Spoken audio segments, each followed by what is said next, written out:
Conti kung saan pinag-usapan natin yung interim release or potential interim release ni Digong, because from our sources, I don't know what you're hearing, Justice Carpio, but from our sources, a certain Southern European country may be after all open to hosting Duterte. Obviously, we want to talk about also Sara Duterte, both the ombudsman aspect of this and also her filing for dismissal kanina lang of the trial, impeachment trial. So, pag-usapan natin this whole range of issues while we're also waiting for updates or developments kung tataas pa lalo yung presyo ng petrol kasi mukhang things are getting kind of crazy and worrying. Justice, before we go to Sara Duterte, can we talk about before we go to Duterte Youth, let's talk about Duterte Old. Have you heard something about the interim release issue? Because I heard baka daw may isang Southern European country na open eh. Again, I heard na baka there's a Southern European country na hindi pala totally fake news, na baka may isang bansa sa Southern Europe daw na baka willing daw mag-host kay Digong for interim release. Have you heard anything about that on your side of the well, place? I know that there are two countries that usually host interim releases, Belgium and no, the Netherlands rather, and Argentina. Argentina. Sila palagi. Yeah. Those are the two countries. So, if ever, assuming that the court will grant interim release, it will be in the Netherlands because it's andyan lang. It will not be too much of an inconvenience kasi pwede siya dalahin sa ICC anytime. Well, I'll disagree with you that it's not too much of inconvenience. The last time I checked, lahat ng mga kapitbahay dun sa detention area ay galit na galit. Pati kami mga journalists, gumaganon sila, tapos sinasara nila yung kortina. I think if you're... Sige, Justice. I think compared to bringing him out of the country, it's really very impractical to bring him out of the country, out of Netherlands, and then every time there's a trial, he will have to be brought back. Yun nga, it's like 2 hours flight if it's Portugal or Spain or some Southern European country. No? I was thinking also about that. But I don't know, if you're Netherlands, if you're any community who could be hosting it, ngayon pala magrereklamo kayo, please don't bring, not in my backyard. Di ba yung ganun, not in my backyard. Yun ang gagawin nila considering everything they have. But Justice, just to be clear, what are the risks if ever bigyan siya ng interim release? Or what could be the basis? Is it because he may have serious health conditions? Baka yun daw yung potential basis? Well, the most important thing is we can be granted interim release if you are not a flight risk. Yun yung number one. Can you hold on? No? I think. Yeah. I think problem. Ito na naman yung natin, yung copyright natin, Justice. Let me pause this one. Recording stopped. I have to input the. No problem, Justice. Okay. Nilalait kasi niya si Tatay Digong tuloy. Pakabait tayo kay Tatay Digong. Si Justice, naging spectral si Justice.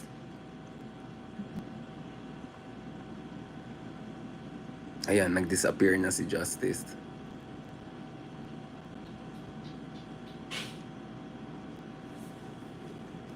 Wait lang guys, let's just wait for the amazing Justice. The plot thickens, no? Ang dami mga angles. Ang dami mga potential angles dito.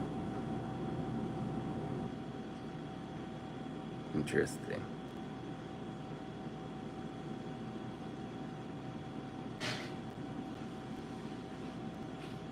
Grabe si Sara. Si Sara, parang ayaw niya ata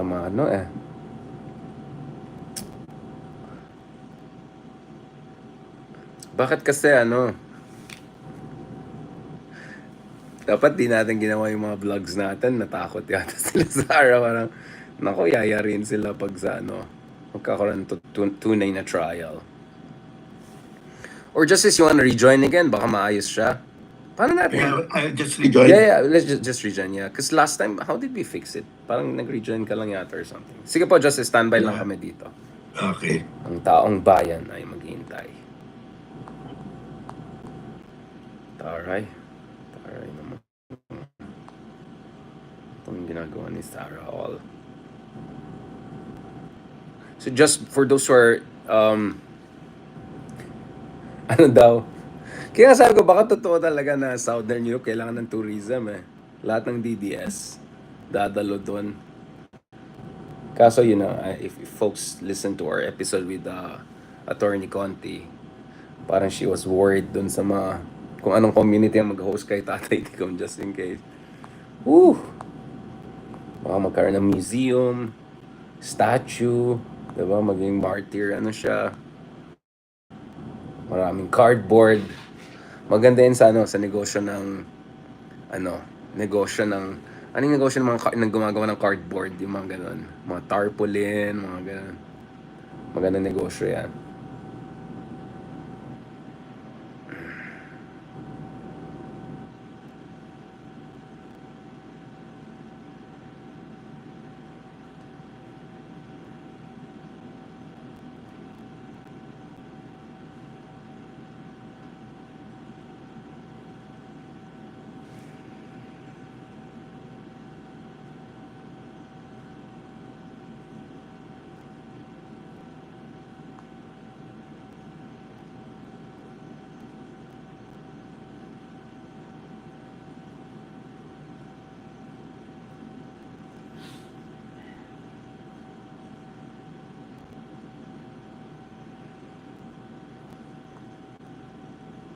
Ayan, okay. Kaso parang bumaba ka at, ayan, umakyat ka ng Justice. Okay, I'm using now the MacBook. Tinanggal ko na yung Mas isa. maganda naman yan, Justice. Mas fresh, mas colorful. Okay, Okay. let's go. Yeah, just Recording in progress. so Justice, you were talking about this. Your sense is it has to be somewhere near para convenience wise, hindi siya complicated and all. My sense is kawawa naman yung sino mag-host na ibang community dyan sa Netherlands, including yung mga Dutch. Kasi yung mga Dutch, very, ano sila, diba? Very prim and proper and very, ay nila na maingay, basically. Yun lang. So, but good for cardboard, no? Yung mga tarpaulin, cardboard. Yeah. May museum na yata sila, Justice. No, but seriously speaking, Justice, what could be the risks if ever bigyan siya ng interim release? Well, Or what actually, conditions should be there na para hindi risky? Yeah, the most important thing is you are not a flight risk. And in the past, the ICC granted interim release to those who voluntarily surrendered. Because if you voluntarily surrendered, you're not a flight risk. But Duterte did not voluntarily surrender, and up to now, he refuses to acknowledge the jurisdiction Right. of the ICC. So he's really a flight risk. Plus the fact that he has the means to take a plane because he has friends who has planes, or he has funds to charter a plane. So yung flight risk is there. Second, he never recognized the jurisdiction of the ICC. So how can you release somebody who doesn't even recognize your jurisdiction? Talagang tatakbo yan. Third, he is a danger to the witnesses and to the victims, the families of the victims, because he in fact won again as mayor, so he's still very active in politics. Second, he stated under oath before the Senate and the House that he organized the Davao Death Squad. So, and he said, "I am responsible for all the extrajudicial killings." He took full responsibility. And when he was president, he threatened to harm the ICC investigators who would come to the Philippines. So there's really no basis in granting interim release. I think there's no reasonable ground or any ground at all, valid reason to grant him that. So I think the victims, the families of victims will oppose it, and I hope the prosecution will also oppose it. That's why maybe sinabi niya that he will not continue to commit crimes. Yeah, I mean, and that's an admission of guilt. right. Maybe that was reassuring, no? Like at least transparently siya, criminal or something siya. But you're right. And okay, let's say justice nag-grant yung interim release. What conditions should be there? Make sure na hindi siya pwede mag-communicate with people who could, do crazy stuff. Yes. Make Because sure na, if yeah. he can always give instructions to his death squad because the death squad is still there, no? So there's really no reason to grant him interim release. And then paano kung I mean, should the facility be protected? And paano kung dadagsaan ng mga followers niya, yung mga cardboard republic followers? Kasi I mean, love na love siya, 'di ba? Baka yung mga iba na pwede ma-implicate, paano kung pwede siyang unahin para lang hindi sila ma-implicate? I mean, there's also that aspect, 'di ba? From a security standpoint. Yeah, there's so many complications. As you said, is those who are co-accused with him or maybe accused with him would probably not be happy about it. So I really don't see any valid ground to grant interim release. Although I would say, Justice, siguro hingi sila ng malaking bail and then magkakaalaman kung mayaman na mayaman talaga sila. No? Lagay mo kunyara, 5 billion pesos bail. Tapos, sure, cash! Ayan. Di ba? Dapat gano'n ang gawin ng ICC. Itatrap sila, no? Entrapment. Para malaman natin gano'n kayaman si Digong. Di ba? Hindi ako flight risk. I'm willing to put 5 billion pesos na gano'n. Hindi kaya pwede gawin ng ICC yan, Justice. Entrapment. Well, normally, the bail must be reasonable. So, I don't think that that should be the case. He should just remain in detention in The Hague. Now, Justice, let's talk about Duterte Young naman. Kasi Duterte Youth banned na eh. So Duterte Young naman tayo ngayon. Si Sara, so kanina lang she filed a motion to basically dismiss it. So that means, ayan na naman, kutspa, bola, bragadocho lang yung bloodbath niya. Yung pala takot, parang mukhang takot siya sa trial. Having said that, it looks like it's not just the Senate she's hoping to protect her or shield her, assuming Jesus Cordero and the gang will be there. Nor is she just relying on her defense team. Ilang bang lawyers ng Fortune firm? 16 ba? But she's also, allegedly, and this is what Attorney Leila de Lima, Representative Leila de Lima was saying the other day, maybe they're also looking at an 11th hour sabotage via Ombudsman office. Can we expound on that? What is the jurisprudential basis? What is the legal basis for potential Ombudsman sabotage? And what are the scenarios here and how to avoid the worst case scenario, Justice? Well, the Constitution says the sole power to impeach is Congress. It rests, but power resides in Congress. The sole power to impeach. So, any impeachment case filed by any government official or any citizen must pass through Congress because it's only Congress that can file the articles of impeachment with the Senate. Now, despite that statement in the Constitution, Congress authorized the Ombudsman to conduct an investigation of impeachable officials, and it says here, only for the purpose of filing a verified complaint for impeachment. Right. So the Ombudsman is authorized by law because the sole power rests with Congress, but to investigate whether there is probable cause, Congress has authorized the Ombudsman to conduct also an investigation. So the Ombudsman can conduct an investigation but submit its findings to the Senate, to the House, because that is a delegated power of the House, and Right. it's only the House that can file the articles of impeachment in the Senate. So the Ombudsman, okay, you are authorized by law, by Congress. You've been granted the delegated authority to conduct an investigation whether there are grounds to file an impeachment case against an impeachable officer. So, if Ombudsman now conducts an investigation, the results will be submitted to the House. Right. Hindi diretso sa Senate eh. Now, having said that, the Congress gave that authority to the Ombudsman, but with this exception. The office of the Ombudsman may not conduct the necessary investigation if it believes that if it believes that the complainant, that is the House, has an adequate remedy in another judicial or quasi-judicial body. So,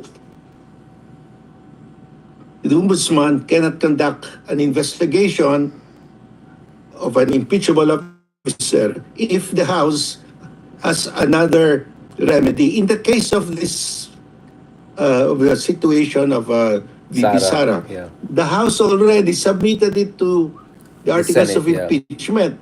So the the ombudsman who is just empowered, an authorized agent of the House to conduct an investigation, cannot Deputized, yeah. reverse the House. The Right. House already decided eh. So So my it cannot position is, countermand the House because there were just yeah, it was just deputized by the House. yeah, Basically auxiliary siya sa process. it Yeah. was just given a delegated Right. authority, Yeah. but the House itself exercised that authority. So the one who is given that authority Yeah. cannot exercise that Supersede. authority anymore because Supersede, the yeah. House is the principal. Yeah. Agent lang yung ombudsman. If the principal acted already, wala na. Hindi na pwede mag-act yung agent, di ba? So, Right. because the House already acted on this very case, the same articles, the ombudsman has no more jurisdiction. That's my opinion. Because delegated authority lang ito. Because the Constitution says Right. the the power to file an impeachment case is an exclusive power of the House. So, kahit ano gagawin ng ombudsman, hindi siya pwede dumiretso sa Senate and file the articles of impeachment. Dadaan siya sa House. But the House already acted. Dapat hindi na siya gumalaw because the House already acted precisely. So, klarong-klaro, he cannot act anymore if the House has already acted. So, that is a charter of the ombudsman. He cannot act anymore because his principal, the House, which is the exclusive power to file the articles of impeachment, already acted. Hindi niya pwede i-reverse. The train has left already, yeah, and the principal has already made a decision, has moved on. Now, having said that, Justice, so that is the sensible interpretation of the jurisdiction or lack thereof of ombudsman in this case. But so what is the basis, or okay, what is the invoked basis for ombudsman to just in case come and allegedly sabotage this? Ano bang angulo nila? Anong basis Well, daw nila, yeah. because what he will do, he'll conduct an investigation and then say, Wala na. there is no ground to impeach. Sara will use that. Yeah. Although the ombudsman will submit those findings and recommendation to the House. The House will say, tapos na kami dyan. You cannot Right. file that. But then, Sara will have a document to bring to the Senate, and or even the Ombudsman already said there is no ground. So panggulo yon. But Right. really, the Ombudsman has no jurisdiction. He's not acting properly if he will continue with the investigation. So basically, pwede Ojon saboteur dito and basically working beyond his mandate, right? So what could be the remedy or countermeasures constitutional? Could you hold the ombudsman accountable after he steps down? Because he's gonna step down very soon, right? This is like 11th hour and 59th minute, di ba? Like in coming weeks, magkakaroon dapat tayo ng bagong ombudsman. Could there be a retroactive case filed against him if he's deemed to be abusing his power? Well, the first thing is the House should inform the Ombudsman that you are not supposed to conduct an investigation anymore because we have already decided on this matter. You are just Right. our agent here Right. because the exclusive power is with the House pursuant to the Constitution. Paras pala tayo may colds, Justice. Baka naghawaan tayo over Zoom. Meron siguro digital virus. But Justice, thank you again for giving your time. Paras tayo under the weather. So I'll not stretch this too much. But I'm just wondering, pwede bang pananagutan yung ombudsman kung nag-abuso siya ng power niya? Is there any remedy there just in case to make him Yes. think twice? Yeah. Any of the prosecutors can go to the Supreme Court to ask the Supreme Court to direct the ombudsman to stop the Right. investigation. Exactly. Yeah. Exactly. And you're And optimistic. there's a very strong ground. Nakalagay doon sa charter niya eh. He may not continue with the investigation if the complainant, the House, has another remedy. In fact, Right. nag-file na yung House eh. Tapos na. Tapos Yeah. na eh. Yeah. So basically, he cannot countermand or supersede or basically Yeah. sabotage, right? Kasi Yeah. ano lang siya eh, delegate, was just delegated that authority by the House. Deputized lang siya. Justice, okay, so again, we're going back to the Supreme Court again. So, ideally, Justice, what should the Supreme Court do for the 20th Congress para sigurado in this trial will happen? Are you also of the view that the Supreme Court should be part of the trial? Although some would say this is Vice President, not the President, so it's not clear. And what are your real expectation, realistic expectation, given the reality of the balance of power, I don't know, whatever, or balance of opinion, rather, among your former colleagues dyan sa Supreme Court? What are the Well, scenarios? first of all, on the matter of who will preside, it's very clear in the deliberations of the Constitutional Commission that the Chief Justice of the Supreme Court will preside only if it is the President who is being impeached. All other impeachment cases will be presided over by the Senate President. Claro yon. They clarified Yeah. that provision. So I don't think there's any dispute on that. And you're optimistic that the Supreme Court will swiftly enough, I don't know, not intervene, but nudge this in the right direction, meaning to make sure that the trial, kasi obviously Sara is gonna do all sorts of pusit games, right? Pull all the levers of influence she may have in different branches of the state. Not to mention, yes, paalis na yung iba, pero nandun pa rin yung ibang membro ng the amazing 18 who basically shielded her in the outgoing Congress. I mean, what are you looking at in terms of how Supreme Court can make sure na basically hindi pa ulit-ulit na Chizo Escudero style or hindi mangyari yung sinasabi ni Tolentino na de facto dismissal? Well, there are two issues that are crucial in the Supreme Court pending already. One, whether there will be a crossover, Right. whether the trial can cross over to the next Senate. And I believe it can cross over because in the provision of the Constitution on impeachment, nakalagay doon, a public official shall be accountable to the people at all times. So the accountability cannot be extinguished by legislative calendars. Right. That's the first issue. The second issue is the 1-year bar. Because in the answer of Sara now, she raised this vigorously that the 1-year bar has been breached. Now, the 1-year bar, per the previous decisions of the Supreme Court, starts when the plenary has referred, once a plenary refers the articles, the impeachment complaint to the Committee on Justice. That has never happened with respect to the first three. Right.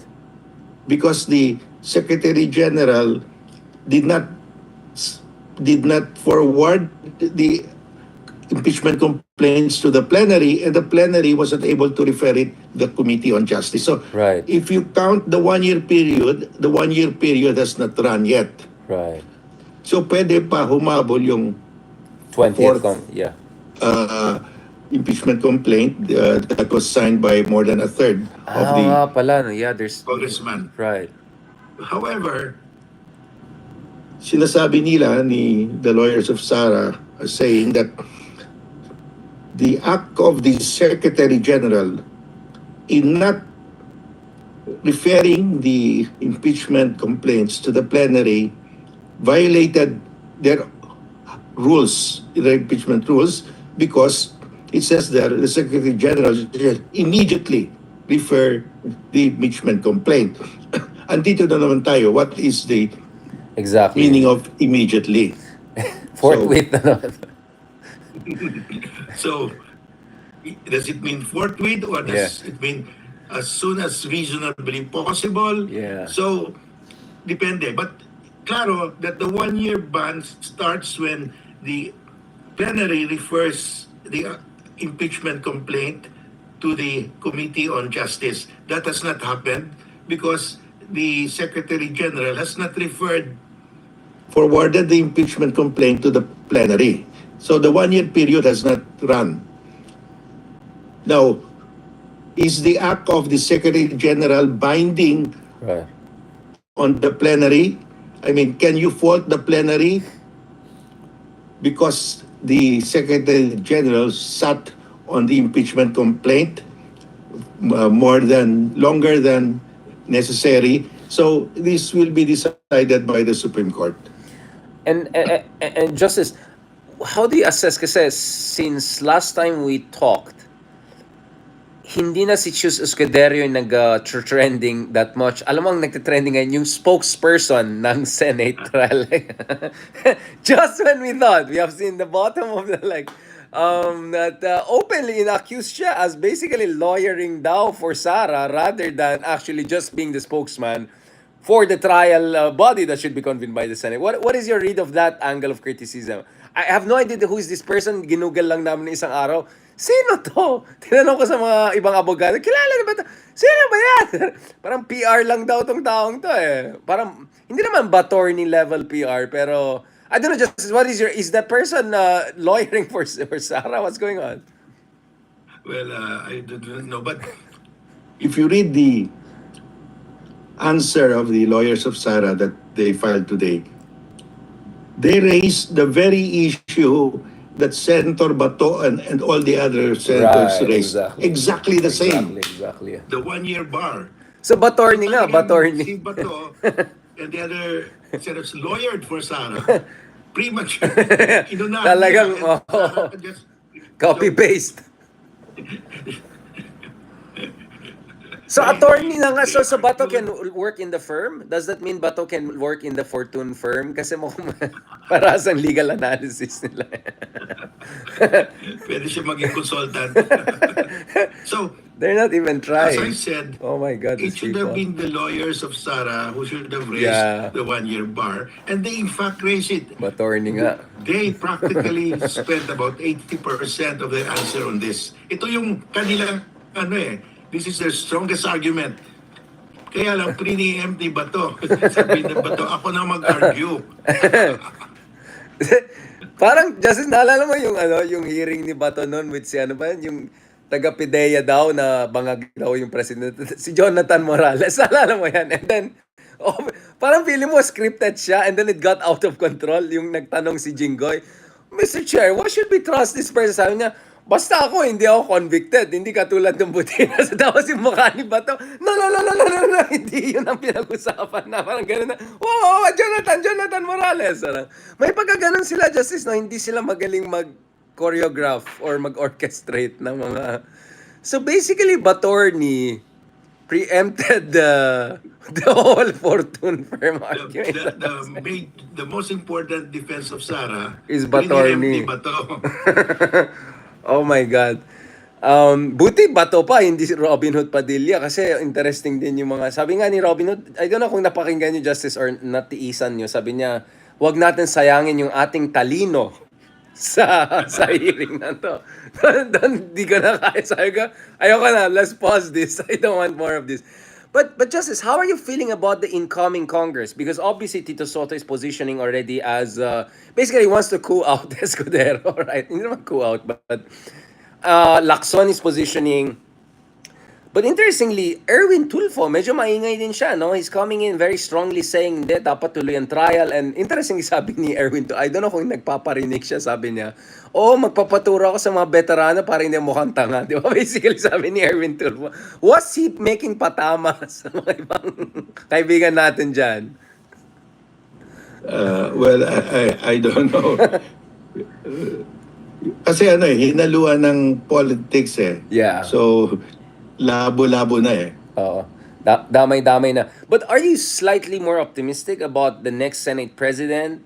You think there'll be a change in lead? Again, this is very political. Wala pa si Ronald Llamas, so while he's not here, Justice. Ikaw, what is your gut feeling? Magkakaroon ng bagong Senate President? More momentum? Kasi obviously, papasok na si Mark Oleta, andyan pa rin si Bato and Bongo, papasok si Amy Marcos ulit. I mean, yeah. I mean, but given that, are you still slightly more optimistic there could be more momentum in the 20th Congress?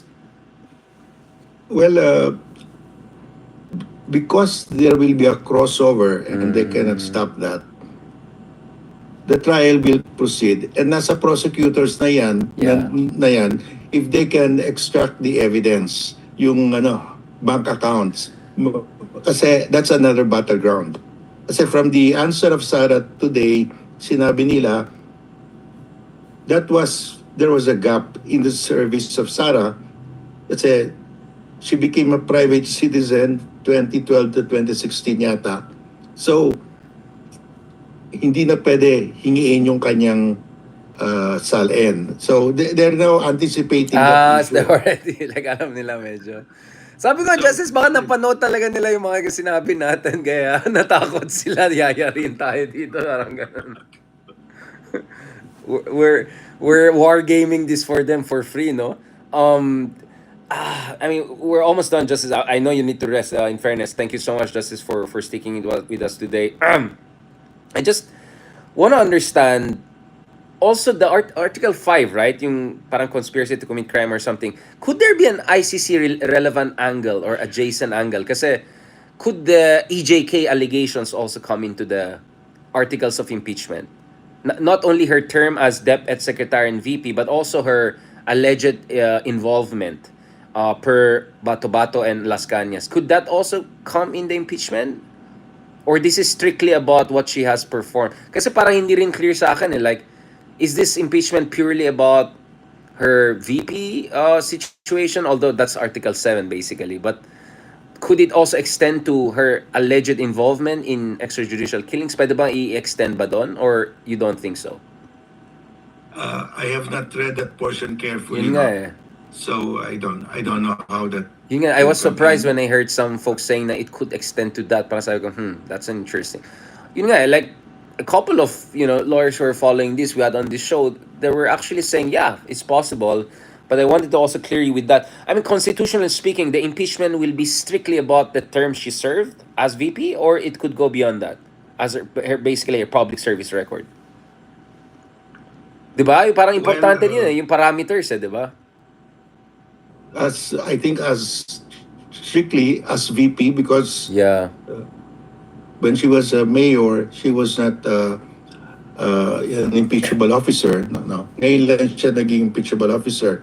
But the SALN would affect her present status also as VP because that right. account, if she didn't include it in the present SALN, that's a violation again. No? Yeah, So or that yeah.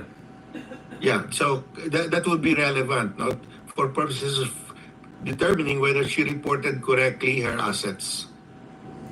Yeah, definitely that one. And also yung all the resibo dun sa Miggy Mango and all of that, medyo delikado din yan if you look at it. Then you don't put too much stock into her openly threatening to, yun yung pinaka-article 1, di ba? Basically to threaten to assassinate the you don't think that will be compelling enough as an article of impeachment compared to the Salen issue? That is serious. Very serious, especially for politicians. I mean, we should not be. Nobody should openly threaten somebody like that. I mean, because that will lead to a spiral of violence after violence in our politics. So we should really stay out of those that kind of rhetoric or that kind of statements, no? Right. Pinaka-last, Justice, sabi nga nung isang, hindi naman si Bator nito, yung isa, sabi niya, hindi naman makakain yung impeachment na yan. Justice, why does it matter for there to be accountability on this issue? Because what we keep on hearing is that hindi naman makakain yan, focus muna tayo sa gut issues, or the usual thing you hear, ito, million lang, yung isa, billion. Although sabi ko, tingnan natin yung Salen, baka nga billion din. But why is this important? And if this trial is not conducted properly, meaning in accordance to our constitution, Justice, are we lurching towards a constitutional crisis or banana republic situation? Bakit to mahalaga? What are the stakes here, basically, Justice? And what should the citizens do to make sure we move in the right direction on this issue? Well, there is a specific provision in the Constitution on impeachment, and there are just a handful of public officials who are impeachable. But aside from being criminally liable, they are also subject to impeachment to remove them from office immediately without waiting for any judgment in a criminal case because they're uh, they betray the public trust. In other words, Yeah. they're a danger. Their presence, their holding that office is against public interest. That's why there is this very unique uh, mechanism to remove them from office. Very unique because it's the House itself that impeaches, and it's the Senate that will conduct the trial. And it's very these are just a handful of people, the Supreme Court justices, Vice President, President, and Right. the Constitution officers, sila lang. So, because, they're in the public eye and they must set an example of good governance, of high moral conduct in public life, in public office. So it's very important. Well, I'm not sure. I mean, if binoto mo isang tao na sumapak ng fiscal ba yan or something, among other things, I think maybe iba yung standards na ating because I keep on hearing binoto siya ng tao, hayaan yun na, tapusin niya yung term niya, di ba? You keep on hearing that and parang na-realize ko, hindi yata na-realize yung ibang mga kababayan natin na may accountability dapat tayo, na meron tayong saligang batas na hindi pwede na popularity contest lang or dahil lang binoto siya ng maraming tao, pwede niyang gawin kahit anong gusto niya. So I think we have serious public education challenge, to put it that way. Oh, ihabol ko lang, Justice. Finally, si Sara Duterte, may statement pala siya sa West Philippine Sea. Pero sablay. Di ba may sinabi siya something like, oh, tignan mo yung giyera ngayon sa gitnang silangan, kaya dapat nasa gitna tayo, wag tayong mag-provoke. Yung gano'n na naman, di ba? Finally, parang may sinabi siya sa West Philippine Sea, pero medyo papiyaw na sablay. Did you see that, Justice? Like, for the first time ever, she said saw some... that, I read that. What? So sabi niya, we are friends with China and we are friends with the US, so we must stay in the middle, neutral. Yeah. That's the independent foreign policy. That assumption is erroneous. First of all, China is water cannoning our Coast Guard, our BIFAR vessels, and our fishermen. Right. Binanggo nila yung Melchor Aquino Coast Guard natin, nabutas. I don't think a country that does that is our friend. Sabi niya, friend raw, equally, they are China and the US are equally our friends, so we must stay in the middle. If you consider a state that rams your Coast Guard vessels, rams your fishing vessels, prevents your fishermen from fishing in Scarborough Shoal, a place that they have fished for hundreds of years, is that country your friend? Right. When sinabi ni Sara, panalo na tayo Right. sa arbitration. But is the country that lost, when that country says that arbitral award you won is a scrap of paper, we will not honor, we will not implement that. Is that country your friend? Pag ginawa kang ganyan, China Isang sends kaibigan its talaga, no? maritime militia vessels in the territorial sea of Pag-asa. Pag-asa is our island. It is our largest island that we occupy in the Spratlys. Pero every day andun sila sa territorial sea, 12 nautical miles. Do you consider that kind of behavior, the behavior of a friend? So yung kanyang assumption, kaibigan natin yung China. Kaibigan ba natin ang China? Baka kaibigan nila. 80%. Baka kaibigan nila. 80% of our exclusive economic zone, kaibigan ba natin yan?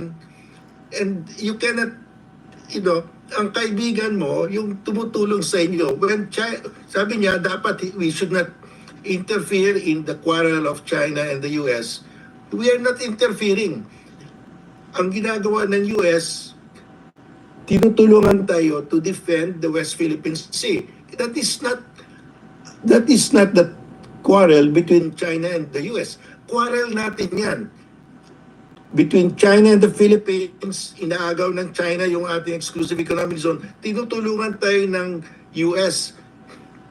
We are not interfering in the dispute between China and US. It is the US that is helping us against China.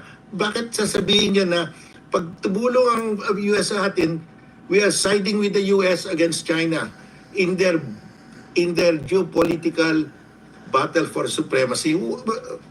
Nothing to do. Ang atin, yung what we are safeguarding are our maritime zones and island territories in the West Philippine Sea.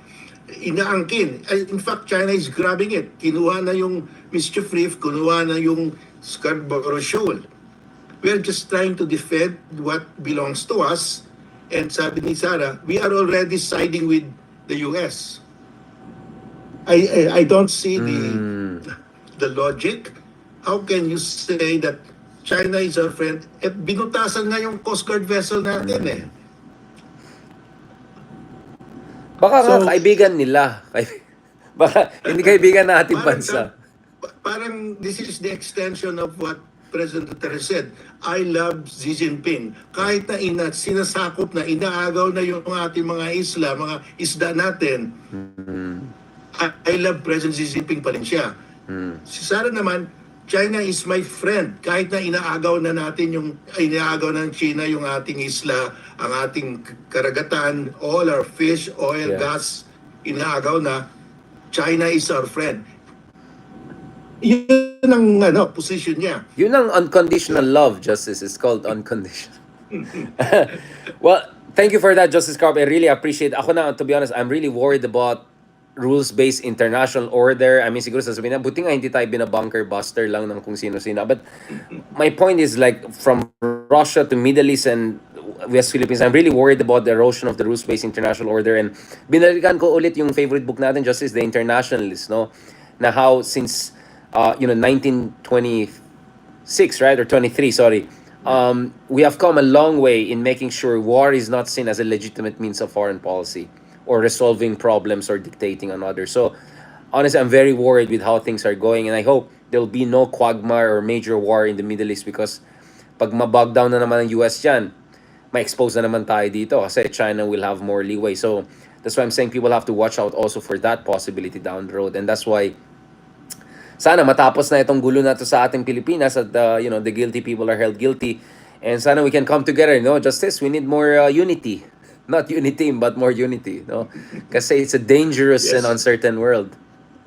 Yeah, I agree.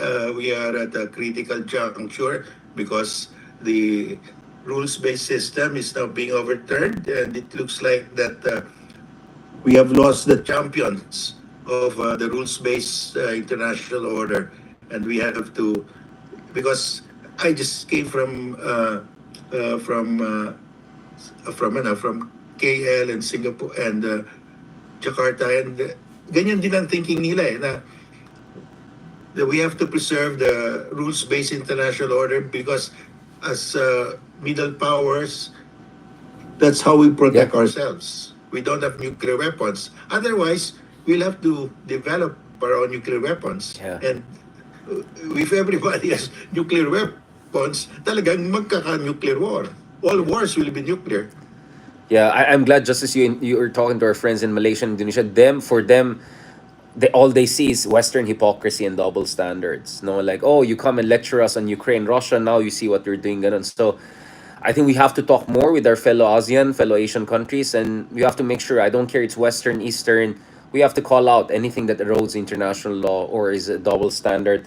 But you're right, the good news, diba, Justice, at least we are a middle power. Hindi tayo pitsugin na bansa. We have an agency, we have strategic agency, and we have to work with other middle powers to put this together. Napansin ko, Justice, nung minention ko yung West Philippines Sea and Sara, West Philippines Sea, biglang nagkaroon ka ng second wind. Kanina medyo naiinis ka na yata sa Ombudsman discussion natin. Pero nung sinabing West Philippines Sea, oh, bakit? Sabi nga si Sara gawin na lang Department of Tourism Secretary, no? Friends to all, enemy to none. Kasi kung tourism, dapat ganun ka, di ba? Chinese tourists, Russian tourists, American tourists. Pero hindi pwede sa national security matters yan. You cannot be friends with those who act like enemy, right? So that's why it's very important. I am for neutrality on certain issue, but principled neutrality, meaning in accordance to international law. Hindi lang neutrality based on opportunism. Ayoko rin yan. So I think that's why it's very important. Thank you so much, Justice Carpio. I know mukhang lahat tayo under the weather, pero dahil sa ating pagmamahal sa bansa, we always make this effort. Mabuhay ka, Justice Carpio, and hope to see you soon in person. Na-miss ka namin, Justice. God bless. Talk to you soon. Magpahinga na kayo. Thank you At to saka, our viewers. mas maganda tong camera mo, Justice. Mas rosy cheek. Mas rosy cheek. Oh, salamat. God bless mo. Thank you so much. Thank you.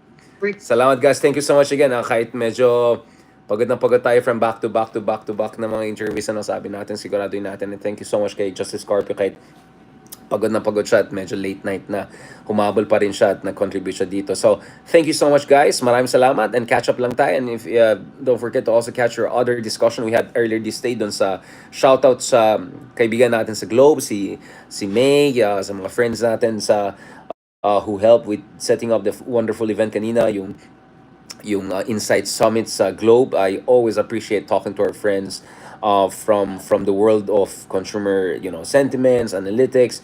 Basically, yung mga folks who know also a lot about, among other things, something that is of big interest to me is Gen Z preferences and all. Because if we want to save our country, we want to get the right president, we want to mobilize whatever you want to call it, pink movement, our own version of Future Forward, we have to understand ano yung sentimento, ano yung mga pangailangan, ano yung mga at-hikayin, ano yung mga points of interest sa ating mga Gen Z. So I really appreciate the discussion kanina. I learned a lot and thank you so much for the wonderful questions kanina. Pasensya lang if I wasn't able to answer everything, very limited in time natin. But then again, thank you so much for that.